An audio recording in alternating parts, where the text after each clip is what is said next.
بسم اللہ الرحمن الرحیم۔ السلام علیکم ورحمۃ اللہ وبرکاتہ۔ ہر بچہ مسلمان پیدا ہوتا ہے۔ نبی کریم صلی اللہ علیہ وآلہ وسلم کا فرمان عالی شان ہے، ہر بچہ دین فطرت یعنی دین اسلام پر پیدا ہوتا ہے۔ یہ الگ بات ہے کہ پھر اس کے والدین اسے یہودی بنا دیتے ہیں یا عیسائی بنا دیتے ہیں یا مجوسی بنا دیتے ہیں۔ بحوالہ صحیح بخاری حدیث نمبر 1385۔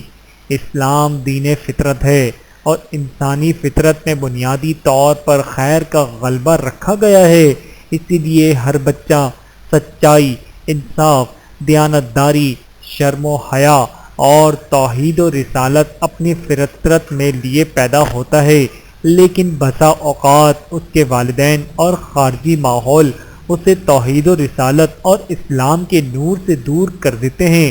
یہی وجہ ہے کہ کفار و مشرکین اپنی پرآسائش زندگیوں میں بھی بے چین و بے قرار رہتے ہیں، اور جیسے ہی انہیں کوئی اسلام کی شمع دکھاتا ہے فوراً دیوانہ وار چلے آتے ہیں۔ اللہ تعالی ہم سب کو احادیث مبارکہ پہ عمل کرنے کی توفیق عطا فرمائے، آمین ثم آمین۔